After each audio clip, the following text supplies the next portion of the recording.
Karen's helicopter roared overhead, its blades slicing the dawn quiet like a guillotine through my sanity.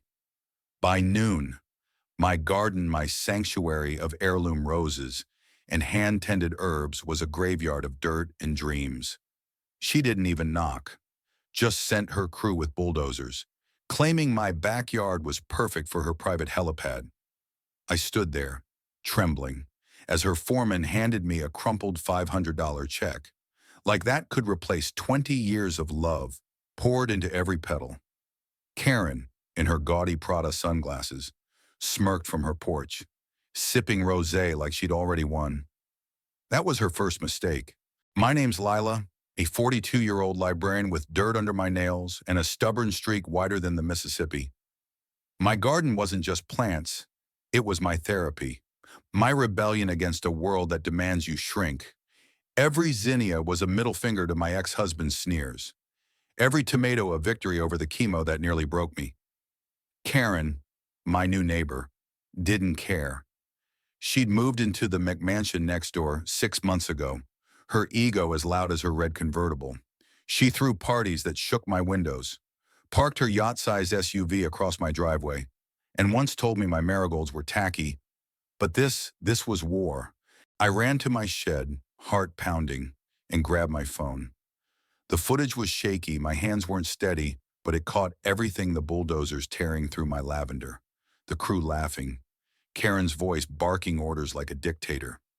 I uploaded it to the neighborhood Facebook group, captioned "Karen bulldozed my garden for a helipad. Help." By nightfall, the post had 3,000 shares. Strangers sent me lawyer recommendations. My best friend, Jamal, a paralegal with a knack for chaos, showed up with pizza and a plan. "We're suing," he said, eyes glinting. "This is bigger than your garden, Lila. It's about her kind thinking they own the world." The next morning, I knocked on Karen's door, legal papers in hand. She answered in a silk robe, her face a mask of fake pity. "Oh, Lila, still crying over your weeds," she cooed. "That check was generous. Be grateful." I shoved the summons into her manicured hands. "See you in court," I said, my voice steady for the first time in days. Her smirk faltered. Good. The lawsuit wasn't just about money. It was about making her feel the weight of what she'd destroyed. My lawyer, Ms. Torres, was a pit bull in heels. She dug up permits Karen never filed, noise complaints from her parties, even a zoning violation for her tacky fountain. The courtroom was packed: neighbors, reporters, even a TikToker live streaming the drama. Karen took the stand, spinning a tale about how her helipad was essential for her consulting business. The judge, a no-nonsense woman with a perm, wasn't buying it. "You destroyed a private citizen's property for personal convenience," she snapped. "Explain how that's not entitlement." Karen's lawyer tried to paint me as a hysteric, a flower-obsessed spinster blowing things out of proportion. Ms. Torres countered with photos of my garden before and after vibrant beds reduced to rubble. The jury gasped. I testified last, my voice cracking as I described planting my first rose with my late mother, how each bloom was a promise to keep going. Karen rolled her eyes, but the jury leaned forward, some wiping tears. I saw it then. They weren't just judging her actions. They were judging her soul. The tension peaked when Miss Torres played my video.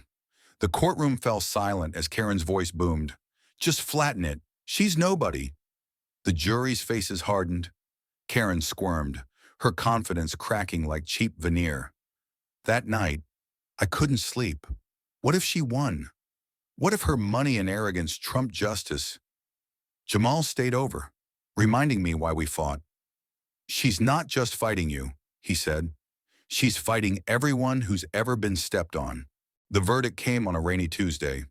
The courtroom was a pressure cooker, every cough echoing. The foreman stood, voice clear. "We find the defendant, Karen Elaine Whitaker, liable for damages in the amount of $1 million. The room erupted. Karen's face went white, her lawyer frozen. I hugged Ms. Torres, tears streaming. Jamal whooped, fist in the air. Outside, reporters swarmed, but I just wanted to breathe. I'd won, but my garden was still gone. Karen didn't go quietly. She cornered me in the parking lot, her face twisted with rage. "You think you're clever," she hissed. "I'll appeal. You'll never see a dime." Her voice was venom, but her hands shook. I stepped closer. "Calm now. You took my garden, Karen, but you gave me something better, a spine. Good luck with that appeal." I walked away, her curses fading behind me. The money wasn't the real victory. It was the counterattack we launched next. With the settlement, I bought the empty lot behind my house and turned it into a community garden. Neighbors donated seeds, kids painted signs, and Jamal built a pergola. We called it Lila's Revenge, a half-joke that stuck. People came from miles away to plant, share stories, heal. The local paper ran a feature from Helipad to Haven One. Woman's Triumph. Karen's Helipad never built. Her house went up for sale 3 months later. Rumor was she couldn't stand the sight of our garden thriving. The final act was the sweetest. On the garden's opening day, we held a festival. There was music, food, and a rose planting ceremony.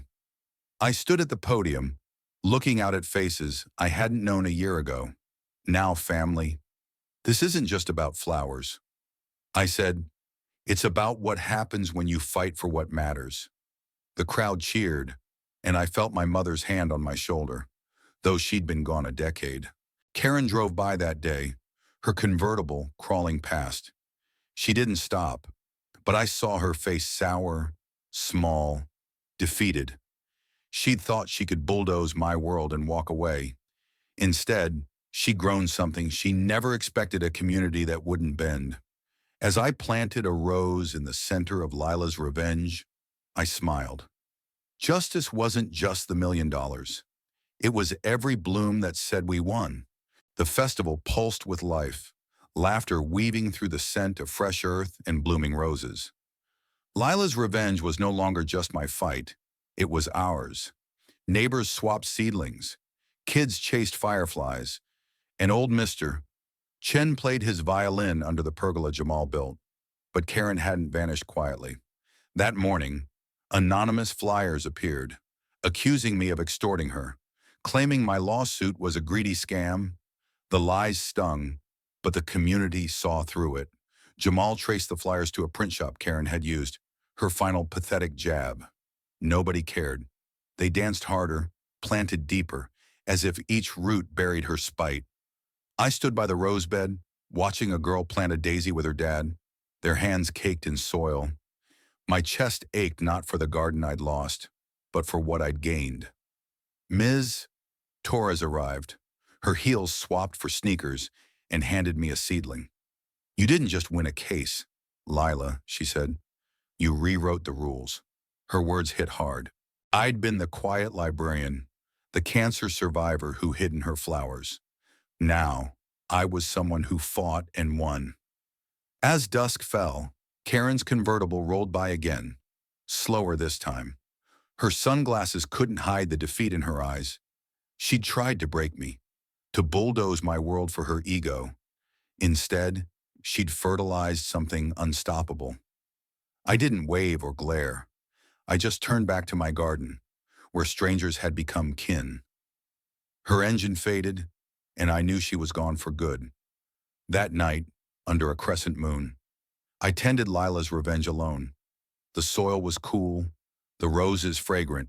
Each petal was a scar, each stem a promise. I thought of my mother, her hands guiding mine to plant that first rose. I thought of Karen, her arrogance a warning of what happens when you value power over people. The garden wasn't just land. It was proof you could grow hope from ruin. I knelt, planting a final zinnia, its bright defiance a mirror of my own. The $1 million had rebuilt more than a garden, it had rebuilt me. I wasn't just surviving anymore. I was thriving, rooted in a community that refused to bow. Karen's Helipad was a forgotten dream, but Lila's Revenge would bloom for years. Stand up for what's yours, because even one voice can grow a revolution.